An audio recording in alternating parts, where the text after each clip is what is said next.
Grandma is buried in the garden. It had been a week since the mother-in-law went missing. The 4-year-old daughter pointed to a spot in the garden when they visited my in-laws' house and made this claim. Hearing these words, the husband and father-in-law turned pale and began trembling. That's impossible. It's just a child's nonsense. However, I was the only one who believed her because I knew the daughter had mysterious powers. Let's dig. When I rushed to the garden and dug up the soil, I found the mother-in-law in a terrible state. And then, terrifying truths began to come to light.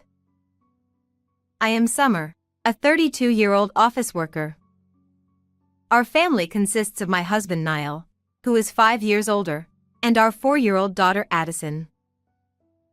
Niall, who is cheerful and talkative, utilized his sociable nature to become a hairdresser and eventually started his own salon. The father-in-law is the complete opposite of the husband, being strict and stern, but the mother-in-law is very kind. Having lost my own mother at a young age, I adored her like my real mother.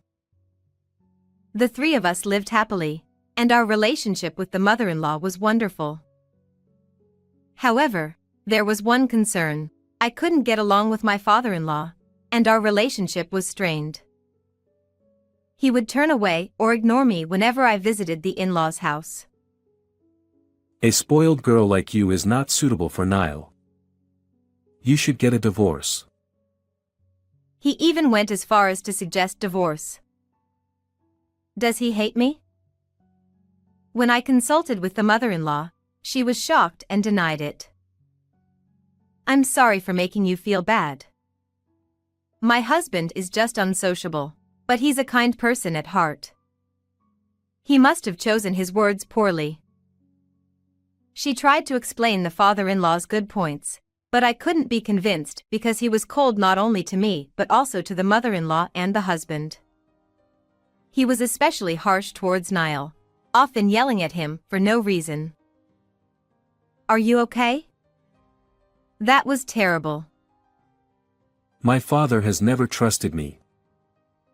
Even so, the husband didn't argue back and just bit his lip. The mother-in-law would always step in to mediate between them. It's strange that the biological parent and child get along the worst. Actually, the in-laws were both remarried, and Niall was the father's son, so he wasn't biologically related to the mother. They had moved into the mother-in-law's wealthy family's home. I wish they could get along since family members can suddenly disappear. Having lost my mother at a young age, I always felt frustrated. 2 years into our marriage, filled with complex emotions towards the family, our daughter Addison was born. The demands of childcare kept us away from the in-laws' house, which was a 2-hour drive away. I wish we could visit more often so they could see their grandchild. However, when Addison turned 1, my father, who lived alone in his home, fell ill, and I started visiting him for care, which made visiting the in-laws even more difficult. When Addison was 3, despite my efforts, my father passed away. At the funeral 2 days later, the father-in-law attended with a stern expression and said nothing. Even at a time like this, he doesn't say anything. He's really cold.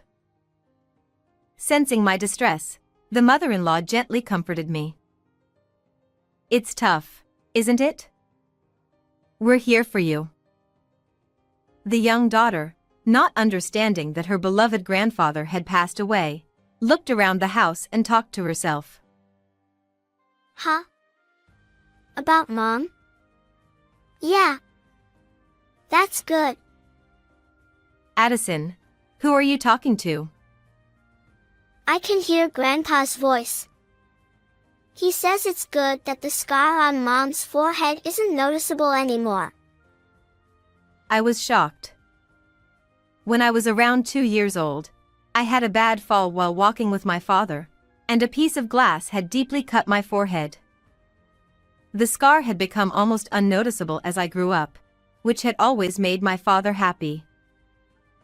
But Addison shouldn't have known about this. It's just a child's words. Addison probably dreamed about it. The husband didn't take it seriously, but I was convinced that Addison could see my father's presence.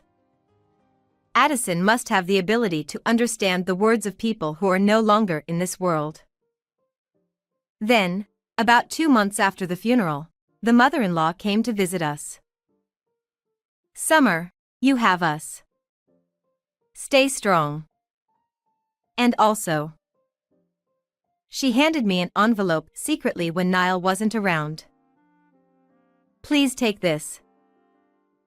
Inside the envelope were 3 bundles of $100 bills. I was utterly shocked and confused. "Why are you doing this? I can't accept this." "Huh?" When I tried to return the envelope, the mother-in-law looked puzzled.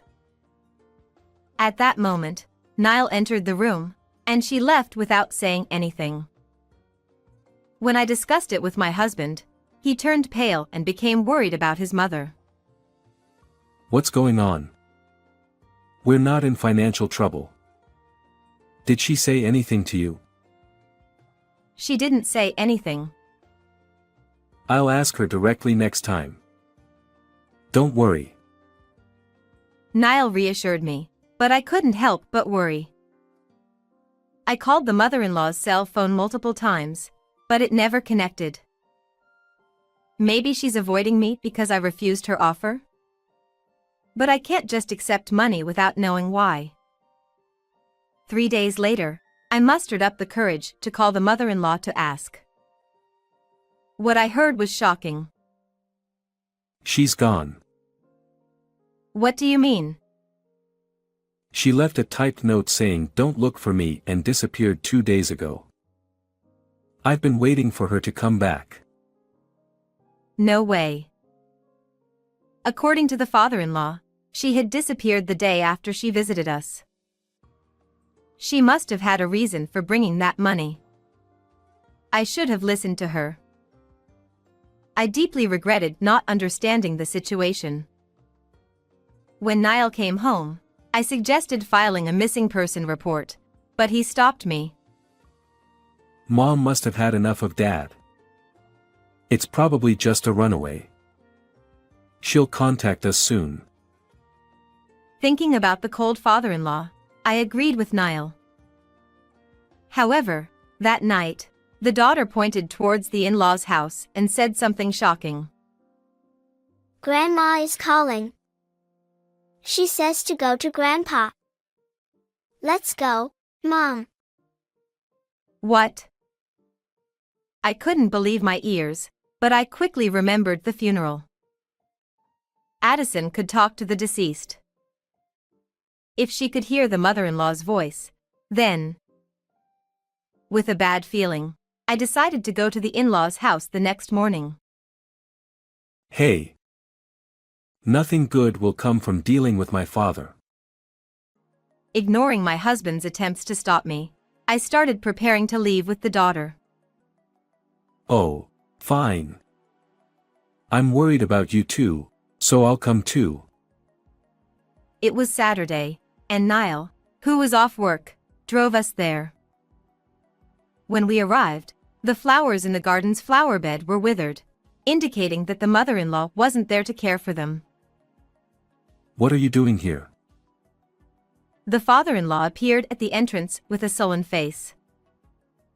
We're worried about your wife. Humph. At that moment, Addison, who was looking at the garden, suddenly shouted in a panic. Grandma is buried in the garden. Over there. That's impossible. It's just a child's nonsense. The father-in-law turned pale and denied it, but I believed the daughter. Addison had mysterious powers. Let's dig. I ran to the garden, grabbed a shovel left there, and started digging. Soon, the mother-in-law's altered face emerged from the soil. Oh no! How could you be covered in mud like this? I was so shocked that I collapsed to my knees. The father-in-law was also pale. Then Niall shouted at the father-in-law. His eyes were wide, eyebrows furrowed, and he looked like a demon. You did this, didn't you? I didn't. What are you talking about? The father-in-law denied it frantically, but the husband didn't believe him. You're the only one who could do something like this. You must have snapped and done it during a fight. I would never do such a thing. The two began to argue fiercely, and Niall grabbed the father-in-law by the collar and shoved him. Let's get Mom out of the ground. Niall took the shovel from me and started digging out the mother-in-law. The father-in-law just stared in shock, still on the ground. At that moment, the daughter pulled my hand and whispered in my ear. Grandma says to look behind the vanity.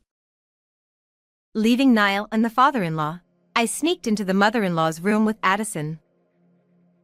There, we found the mother-in-law's diary, revealing shocking truths. So that's what happened. Unforgivable. I clenched the diary tightly and vowed revenge. At that moment, I sensed a figure behind me. Turning around, I saw my father-in-law with a demonic look on his face. Stay quiet. He spoke quickly, then dragged my daughter and me, shoving us into the back seat of the car in the garage. He started the car hastily. Where are you going? Bring back Summer and Addison. Noticing the engine's sound, my husband, furious, chased us in his own car. Trembling with fear, I held Addison and my mother-in-law's diary tightly. My father-in-law's car turned into a side street ahead but had to stop as it was a dead end.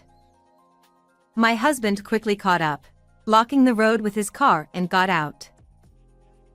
Open the door. You old bastard.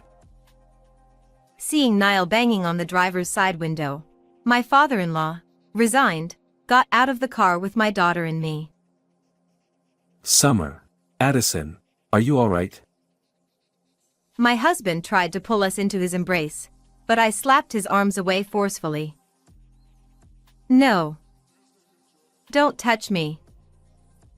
Holding Addison, I moved behind my father-in-law, who spread his arms, standing protectively in front of us. My husband, looking incredulous. What's wrong, Summer? It was you who did it to your mother, wasn't it? Glaring at my husband with contempt, I accused him, and his face turned pale as he started shouting. What? It was that old man there who did it. You can tell from his tyrannical nature. No. I was strict with you so you wouldn't do any more harm. I spoke to Summer out of concern, but the words just wouldn't come out right. My father-in-law bowed his head, giving me an apologetic look. At that moment, I understood what my mother-in-law meant when she said my father-in-law was a kind man despite his gruff demeanor. In fact, my father-in-law had revealed Niall's past to me while we were fleeing in the car. My husband had been a regular troublemaker, frequently called to the school and taken in by the police. He would steal money from wallets and shoplift. Even after my father-in-law remarried, he continued to verbally abuse my mother-in-law, telling her that as a stepchild, he couldn't inherit her estate and demanding she adopt him, saying it would be great if she disappeared. How could you say such terrible things to such a kind mother? My voice shook with anger. My father-in-law's harshness towards Niall stemmed from his greedy actions. Furthermore, my husband continued lying to get money even after our marriage. He used me, claiming I had been tricked by an acquaintance into debt and needed money. I can't believe this. What were you thinking? When I yelled, My husband flinched and shrank back. My mother-in-law must have tried to give me a large sum of money out of concern, believing my husband's lies. I was just a little short on cash. Stop being hysterical and calm down. How dare you speak to Summer like that? My father-in-law bared his teeth and shouted at Niall, who was making excuses. You hid your faults, spoke ill of me to your parents, and spoke ill of my father to me. That's the lowest of the low. Ugh. My husband, teary-eyed, was overwhelmed by our combined accusations. Then, looking like he had an epiphany, he started ranting. But that doesn't justify me taking her life. Don't accuse me without proof. The proof is right here. I thrust my mother-in-law's diary at him. According to it, she had consulted my father-in-law and decided to leave all her inheritance to her granddaughter, Addison, through a will deposited with a lawyer. However, Niall unexpectedly found a hidden copy of the will and demanded the real one, making her fear for her safety. That's a lie. It's just the ramblings of an old woman. Besides, a diary isn't proof. As my husband smugly dismissed it, Addison suddenly staggered, her face turning terrifyingly different as she shouted in a low voice. I won't get the inheritance because I'm not her biological child. I'm furious. I'll send you to the other side. Hearing this, Niall's eyes widened, and he collapsed to his knees, trembling. How does Addison know my last conversation with Mother? Can you really talk to the dead? Is Mother here? Addison, rolling her eyes back, nodded with her head lolling. A warm wind blew, ruffling Niall's hair as if being patted. Stop it, Mother. Turning pale, my husband began to cry and made a shocking confession. I wanted money. I had an affair with a married woman I met at my salon and had to pay compensation. I also harassed a new hairstylist and had to pay more compensation. It's terrible. What? You did that? The terrible one is you scumbag. Hearing my husband's misdeeds, my father-in-law beside me held his head in his hands, shocked by his fears coming true. I thought the inheritance would cover the debts I incurred from the compensations, but she left it all to Addison. Niall ground his teeth in frustration. Did you see your mother as just a wallet? No wonder she decided to leave you nothing. My father-in-law shouted, veins bulging on his temples, and finally, Niall confessed out of defiance. Yes, so I got rid of her. Everyone fell silent at his horrifying words. It was you, after all. No. That's not. Having blurted out the truth, Niall panicked. I'm her son, so I'm entitled to the inheritance. After 7 years of her disappearance, everything would have gone to my father and eventually to me, so I took a knife. Suddenly, a strong wind blew from behind Addison. I always believed in you, always. Always. Addison, eyes rolled back, raised her hand, causing a whirlwind to form around my husband, assaulting him with a warm, stormy air. I'm sorry, Mother. Forgive me. Niall, covering his head, curled up on the ground, tears and drool dripping as he begged for forgiveness from my mother-in-law. My father-in-law, seeing his son in such a state, bowed his head deeply. The wind stopped, and Addison's expression returned to normal. Hugging my exhausted daughter, I told my husband, "It's too late for apologies. Your mother's life can't be restored. Tell the police everything honestly." Please, If it gets out that I killed mother, I'll never get out of prison. Keep it a secret. We're husband and wife. Your mother was more like a real parent to me than you ever were. I will never forgive you. When I coldly declared this, his shoulders slumped. Later, I submitted the recorded conversation with my husband to the police as evidence. He was found guilty and imprisoned. I divorced Niall and demanded $20,000 in compensation for emotional distress and $100,000 in child support. Even if he gets out, he'll face a lonely life of paying off his debts. Now, I've come to appreciate my father-in-law's kindness, and we continue to keep in touch. My mother-in-law's inheritance, as stated in her will be kept for my daughter's future. As Addison grows, her mysterious powers are fading, and that's fine by me. For my daughter's bright future, I plan to live positively and happily. How did you like this story? Please subscribe to my channel. See you in the next video.